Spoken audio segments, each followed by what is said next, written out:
Hello दोस्तों, कैसे हैं आप सभी। स्वागत है आपका आपके अपने YouTube channel RK. Academy and coaching centre में। तो आज की वीडियो में हम लोग बात करेंगे कि संज्ञा क्या होता है। तो शुरू करते हैं। तो इसका डिफिनीसन हो जाएगा प्यारे दोस्तों। डिफिनीसन क्या हो जाएगा, किसी व्यक्ति, वस्तु या स्थान या भाव के नाम को संज्ञा कहते हैं। ठीक, जैसे कि हमारा एग्जाम्पल हो जाएगा व्यक्ति, राम। ठीक, देखिए दोस्तों, जैसे व्यक्ति में क्या हो जाएगा, राम हो जाएगा, पंडित जवाहरलाल नेहरू हो जाएंगे, स्त्री हो जाएगा और नाई हो जाएगा। ये सब व्यक्ति के रूप हैं। तो ये सब हमारे संज्ञा के रूप हैं। और वस्तु में क्या क्या हो जाएगा दोस्तों, वस्तु में जैसे हमारा पुस्तक हो जाएगा, कुर्सी हो जाएगा, दूध हो जाएगा और शीशा हो जाएगा। स्थान के में क्या हो जाएगा दोस्तों, जैसे नगर हो गया, अस्पताल हो गया, दिल्ली हो गया और मंदिर हो गया। और भाव को जो बताता है उसे भी संज्ञा कहते हैं। तो भाव में क्या हो जाएगा दोस्तों, जैसे बचपन, बुढ़ापा, प्रेम और शोक। अब दोस्तों, संज्ञा का टाइप बहुत बड़ा है, तो इसके कई सारे भेद भी होते हैं। तो जो इसका पहला भेद होता है उसे कहते हैं व्यक्तिवाचक संज्ञा। व्यक्तिवाचक संज्ञा का डिफिनीसन क्या हो जाएगा दोस्तों, जिस शब्द से किसी विशेष प्राणी, वस्तु या स्थान का बोध हो उसे व्यक्तिवाचक संज्ञा कहते हैं। जैसे दोस्तों हो जाएगा रमेश, जैसे रमेश, कमला, गंगा, हिमालय, रामायण, जामा मस्जिद। ये सब देखिए, जैसे दोस्तों देखिए, जैसे गंगा है, गंगा एक रिवर यानी नदी का नाम है। ठीक है दोस्तों, नदी का नाम है, एक विशेष चीज़ है कि नहीं। ठीक, हिमालय किसी पर्वत का नाम है, कोई विशेष चीज़ है। ठीक, रामायण एक विशेष ग्रंथ है, जामा मस्जिद एक विशेष चीज़ है, रमेश एक स्पेसिफिक लोगों का नाम है ना, या किसी लड़के का नाम है।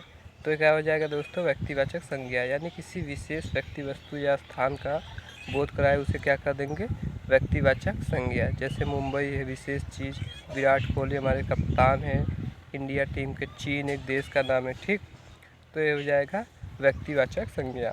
अभी दोस्तों हम लोग व्यक्तिवाचक और जातिवाचक पढ़ने के बाद व्यक्तिवाचक संज्ञा और जातिवाचक संज्ञा में डिफरेंस देखेंगे। ठीक है दोस्तों,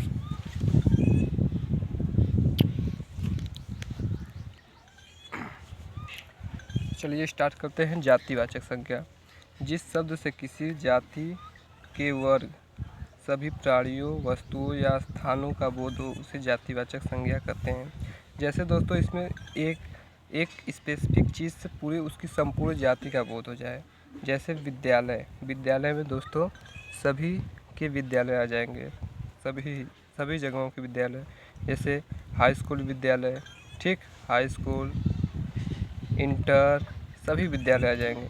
पेड़ में दोस्तों हर किस्म का पेड़ आ जाएगा, उसकी संपूर्ण जाति का बोध हो जाए। जैसे शीशम का पेड़ है, कि आम का पेड़ है, कि पीपल का पेड़ है, सभी पेड़ों का बोध हो जाए।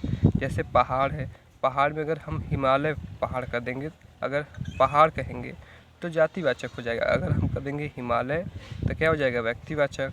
ठीक, अगर पेड़ है, पेड़ कहेंगे तो क्या हो जाएगा, जातिवाचक। अगर हम कर देंगे नीम का पेड़ तो क्या हो जाएगा, व्यक्तिवाचक संज्ञा हो जाएगा। लड़का है तो लड़का में सभी लड़के आ गए। अगर हम कहेंगे रमेश का नाम ले लेंगे कि रमेश, तो क्या हो जाएगा, व्यक्तिवाचक।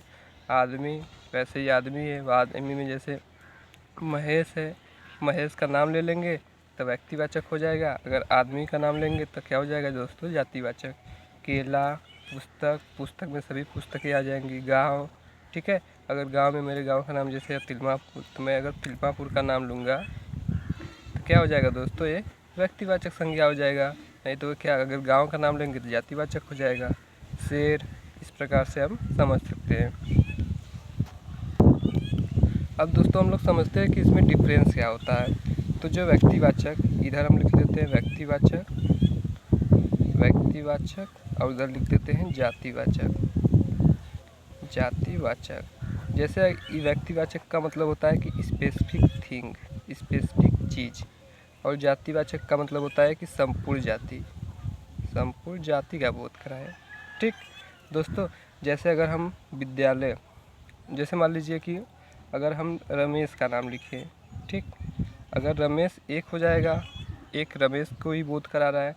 लेकिन अगर हम लिख देंगे आदमी, आदमी क्यों आ जाएगा, आदमी संपूर्ण जाति का बोध करा तो यह हो जाएगा जातिवाचक, और रमेश का है एक ही लोगों का, एक लोग को डिनोट करा तो क्या हो जाएगा व्यक्तिवाचक संज्ञा। अगर हम कर देंगे दोस्तों कि गांव, गांव क्या हो जाएगा जो दोस्तों, ये हो जाएगा व्यक्तिवाचक संज्ञा, क्योंकि गांव में सभी गांव आ जा रहे हैं। नहीं सॉरी, अगर हम कर देंगे कि तिलमापुर, तिलमापुर मेरे गांव का नाम है तो ये हो जाएगा जाति व्यक्तिवाचक। अगर हम कर देंगे कि गांव, अगर हम कर देंगे दोस्तों गांव तो क्या हो जाएगा व्यक्तिवाचक। यही डिफरेंस है। अब दोस्तों हम लोग देखते हैं कि समूहवाचक संज्ञा क्या होता है। समूहवाचक संज्ञा क्या होता है उसको समझने का प्रयास करते हैं। तो जो संज्ञा शब्द अनेक व्यक्तियों या प्राणियों का बोध कराते हैं उन्हें समूहवाचक संज्ञा कहते हैं। जैसे परिवार, परिवार में सभी लोग हो जाते हैं, जैसे दादा चाचा, ठीक, भाई बहन, ठीक, सभी लोग आ जाते हैं। तो परिवार क्या है, समूह हो जाता है एक, ठीक। तो ये क्या हो जाएगा समूहवाचक संज्ञा हो जाएगा। सेना, सेना यानी आर्मी को डिनोट करता है ना दोस्तों, तो सेना क्या हो जाएगा समूहवाचक हो जाएगा, ठीक। भीड़, ठीक, भीड़ में सभी भीड़ हो जाते हैं, बहुत सारे लोग रहते हैं, इसमें समूह व्यक्तियों का समूह हो जाए उसे क्या कहेंगे समूहवाचक संज्ञा। कक्षा में सभी तरह के बालक होते हैं, 20-25 लोग रहते हैं एक ही कक्षा में, तो क्या हो जाता है समूहवाचक संज्ञा। गुच्छा, चाबी के गुच्छा में एक ताली तो नहीं रहती है, बहुत सारी तालियां रहती हैं, तो क्या हो जाएगा समूहवाचक संज्ञा। अब दोस्तों हम लोग बात करते हैं कि द्रव्यवाचक संज्ञा क्या होता है। तो देखिए दोस्तों स्टार्ट करते हैं द्रव्यवाचक संज्ञा। जो संज्ञा किसी द्रव या पदार्थ का बोध कराते हैं उन्हें द्रव्यवाचक संज्ञा कहते हैं। जैसे लोहा, जिसमें किसी पदार्थ या द्रव का द्रव या किसी पदार्थ का बोध हो। जैसे लोहा क्या है, लोहा एक पदार्थ है, ठीक। दूध क्या है, दूध एक द्रव है, ठीक।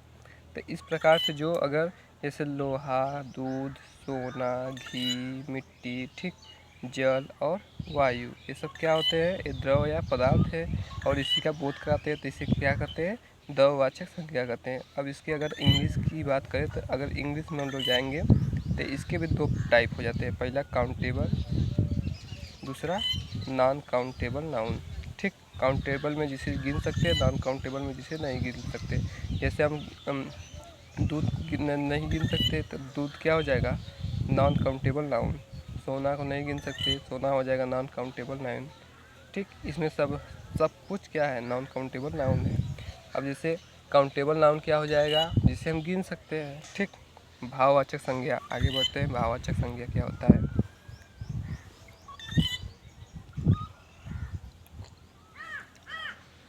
भाववाचक संज्ञा, जिस शब्द से किसी भाव, गुण, दशा आदि का बोध होता है। किसी का भाव यानी बुढ़ापा, बचपन, ये सब गुण या दशा का बोध हो जाए उसे क्या कहेंगे भाववाचक संज्ञा कहते हैं। जैसे मोटापा, बुढ़ापा, सच्चाई, सच्चा, वीरता, ठीक, गर्मी, प्रेम, क्रोध, दया, थकान या गरीबी।